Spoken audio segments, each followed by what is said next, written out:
नमस्कार प्रेक्षकांनो, कमळी मालिकेच्या येणाऱ्या जबरदस्त भागामध्ये आपल्याला खरंच कमालीचा ट्विस्ट पाहायला मिळतोय। इकडे मात्र कमळीला आता सगळं कळून चुकलंय की विजेता क्लासमध्ये मुलांना फक्त फीमध्ये घेतलं जातं आणि तिथे अजिबात काहीही प्रकारचं शिक्षण दिलं जात नाहीये। आणि कमळी आता इथे थांबत नाहीये प्रेक्षकांनो, रितेश सरपोतदारला बोलावून तिने थेट त्याला आता जाब विचारलेला असतो। रितेश मात्र कमळीसमोर अशी काही तिची सटक काढतो ना, उलट तिचा अपमान करतो। या लोकांनी कर्ज काढून तुमच्या क्लासची फी भरली आहे ना, तुम्ही काय करता? अहो शिक्षणसुद्धा देत नाही, पैसेसुद्धा परत करत नाही। आणि काय चाललंय तुमचं? एवढा मोठा काळा बाजार ट्युशनच्या नावाखाली तुम्ही इतका मोठा धंदा चालवलाय आणि ज्या लोकांनी विद्यार्थ्यांनी टॉप केलं त्यांचे बॅनर छापायचे। छान आहे तुमचा धंदा। कमळीने मात्र प्रेक्षकांनो सगळ्यांच्या समोर रितेश सरपोतदारला असा काही धडा शिकवलेला आहे ना।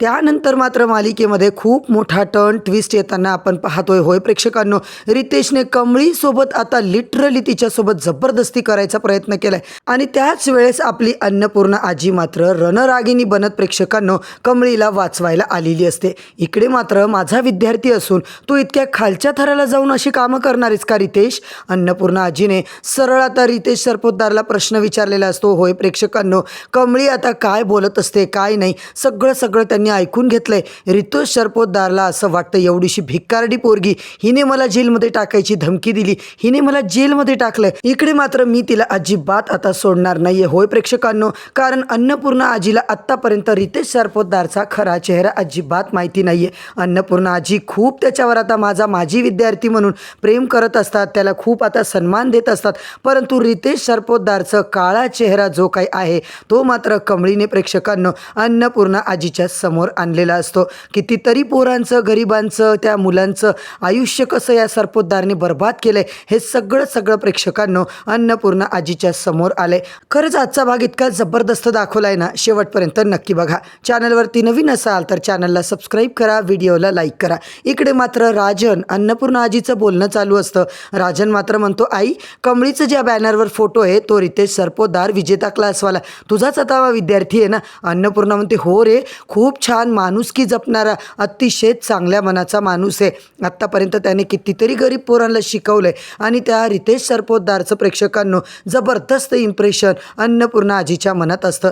आता त्याचं नाव घेतलं की आजीला आनंद वाटतं की कारण माझा तो विद्यार्थी आहे ना, आता नाही पण माझी विद्यार्थी आहे। इकडे माझ्याकडे शिकणारा होतकरू मुलगा होता आणि आज त्याने स्वतःच्या मेहनतीने कुठे आता स्थान मिळवलंय, खूप चांगले कामं करतोय। इकडे प्रेक्षकांनो अन्नपूर्णा आजी त्याच्यावर अंधळ्या डोळ्याने विश्वास ठेवते। राजन, कमळी आता मात्र खूप प्रयत्न करत असतात पण आजीला त्या दोघांचं बोलणं खरं वाटत नाहीये। त्या सरळ म्हणतात, रितेश सरपोतदार सारखा चांगला माणूस आणि गुणी मुलगा कुठेच सापडत नाहीये, कळतंय का राजन तुला? तू काय बोलतोयस? इकडे मात्र प्रेक्षकांनो रितेश सरपोतदारने इमेजच तशी बनवली आहे अन्नपूर्णा आजी स्वप्नातही आता त्याच्याबद्दल वाईट विचार करू शकणार नाहीये।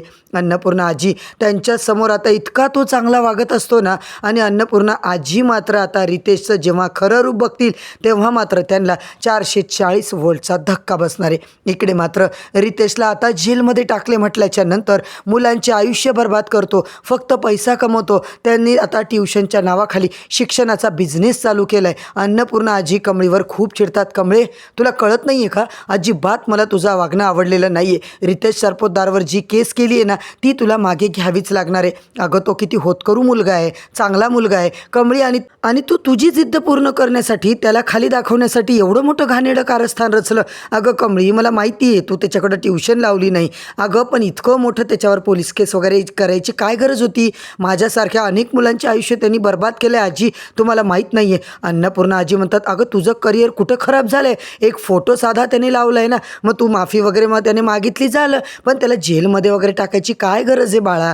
तू पण जशी आता माझ्या जवळची आहे ना तसा तो सरपोतदारचा रितेशसुद्धा माझ्या जवळचा आहे। अगं तो सुद्धा माझा स्टुडंट आहे, तू कशाला आता इकडे त्याच्या नादाला लागतीयस? कितीतरी होतकरू मुलांसाठी त्याने आता फी माफ केली आहे, कितीतरी लोकांना फुकट ॲडमिशन देतो, गाईड करतो, आणि तू का असं बोलतेस मला कळत नाहीये। इकडे मात्र कमळी राजनला धक्काच बसतो। एक नंबरचा माजुरडा, खूप इगोवाला माणूस आहे तो, अजिबात चांगला नाहीये आणि त्याच्यामध्ये इतकं ॲटिट्यूड आहे ना आजी, तुम्हाला अजिबात काही कल्पना नाहीये।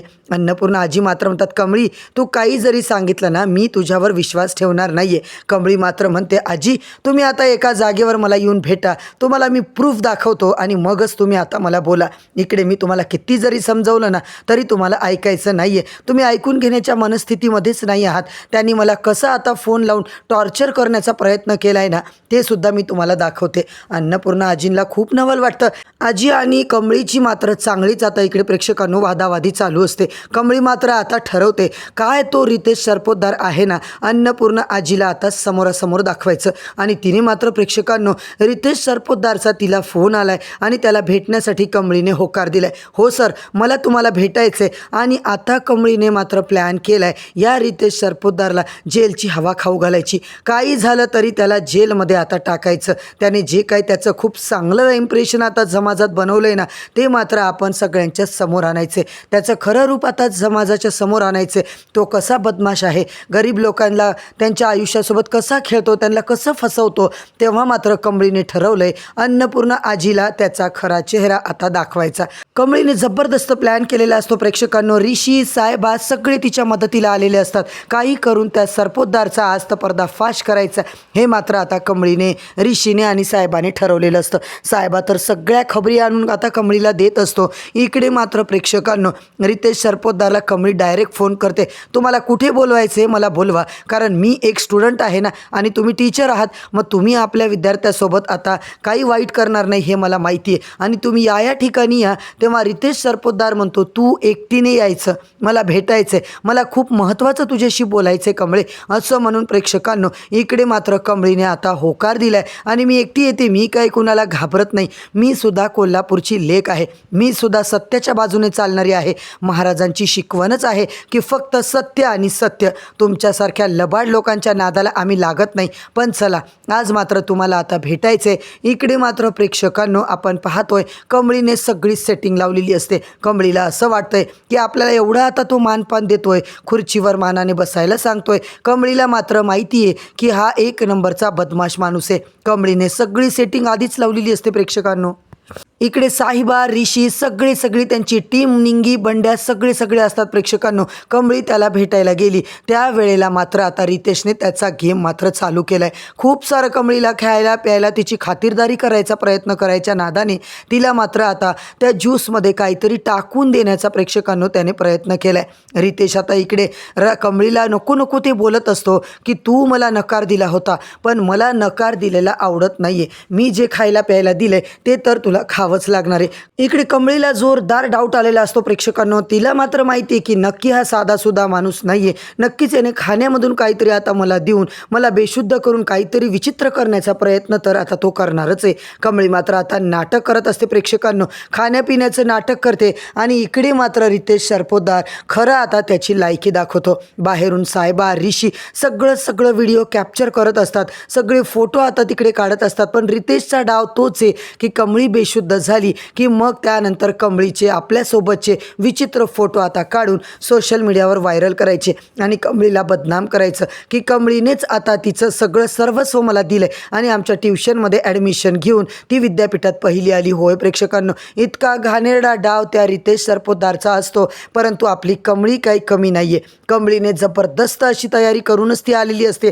रितेश सरपोतदार आता कमळीच्या खूप जवळ जातो तेव्हा मात्र प्रेक्षकांनो तो जेव्हा त्याचा मोबाईल काढतो, फोटो काढणार, तेव्हा मात्र आता आपण पाहतोय जबरदस्त एंट्री आता बंड्या, निंगी आणि साहेबा करतो. अजून ऋषी तर पुढे येत नाहीये पण कमळी मात्र बेशुद्ध पडल्याचं जे काही नाटक करत होती, कमळीला आता मी फसवणार, तिनं मला आता सगळ्यांच्या समोर माझा अपमान केलाय म्हणून मी तिची आता वाट लावणार, असं म्हणून आता प्रेक्षकांनो जो काही रितेश सरपोतदारने डाव आखला होता तो मात्र पूर्णपणे त्याच्यावरच उलटलेला आहे. इकडे आता साहेबा पोलीस घेऊन आलेला असतो. पोलिसाची अख्खी टीम बघून रितेश सरपोतदार मात्र घाबरतो. त्या क्षणाला राजनसुद्धा अन्नपूर्णा आजीला तिकडे घेऊन आलेला असतो. अन्नपूर्णा आजीने जेव्हा रितेशचं खरं रूप बघितले, रितेश तू या इतक्या खालच्या आता घाणेरड्या पातळीला जाऊन असं कृत्य करतोय, तेव्हा मात्र अन्नपूर्णा आजीला खूप मोठा धक्का बसतो. होय मित्रांनो, कमळी मात्र आता तिकडून वाचली. कमळीने डोकं लावून आता सगळं त्या रितेश सरपोतदारचा प्लॅन फ्लॉप केलेला असतो आणि त्याच्या थोबाडीत सुद्धा मारलेली असते. अन्नपूर्णा आजी मात्र म्हणतात तुझ्यासारखा इतका चांगला, इतका सज्जन, होतकरू विद्यार्थी कमळीबरोबर असा वागू शकतो हे मला आता खरं वाटत नाही आहे रितेश. आज तू माझा विश्वास तोडलाय. मी तुझी टीचर होते. आज मला लाज वाटते की तू एकेकाळी माझा स्टुडंट होतास, माझा विद्यार्थी होतास. त्याच्यामुळे आता मात्र कमळी जी मला सांगत होती ते मात्र सगळं बरोबर आहे. इकडे रितेश सरपोतदार खूप घाबरतो. प्रेक्षकांनो, त्याला पोलिसांनी बेड्या टाकून नेलेलं असतं. येणाऱ्या भागात आपल्याला हा जबरदस्त ट्विस्ट आता पाहायला मिळणार आहे. कमळी मात्र आता तो जाता जाता त्या रितेश सरपोतदारला म्हणते, सर, आमच्यासारख्या गरिबांच्या गावाकडून आलेल्या पोरींना तुम्ही असं फसवता. त्यांचं नाव वापरून, त्यांचा फोटो वापरून तुम्ही त्यांची फसवणूक करून स्वतःचं नाव मोठं करता आणि हे कधीच तुमचं आता साध्य होणार नाही आहे. इकडे रितेश सरपोतदारला पोलिसांनी बेड्या टाकून प्रेक्षकांनो जेलमध्ये टाकलेलं असतं. आता मात्र पुढे काय होणार? अनिकाने जो काही कार्यक्रम करून ठेवलाय तो सुद्धा कमळी एका झटक्यात आता बाहेर काढणार आहे. कारण अनिकाने रितेश सरपोतदारला दागिने, पैसे दिलेले होते. का तर या कमळीला तू बदनाम कर, कमळीची बदनामी कर. आता मात्र मला ऋषीसोबत लग्न करायचे हा प्लॅन अनिकाचा पूर्णपणे फ्लॉप झालेला असतो. होय प्रेक्षकांनो, आता मात्र रितेश सरपोतदार कसा सुटणार? कमळीला येऊन आता तो कुठल्या पद्धतीने त्रास देणार आणि ऋषी मात्र तिच्या पाठीशी खंबीरपणे कसा उभं राहणार? हे सगळं पाहायचं असेल तर चॅनलला सगळ्यात आधी सबस्क्राईब करा, व्हिडिओला लाईक करा. उद्या परत भेटूया प्रेक्षकांनो नवीन भागाच्या नवीन रिव्ह्यूसोबत. तोपर्यंत धन्यवाद.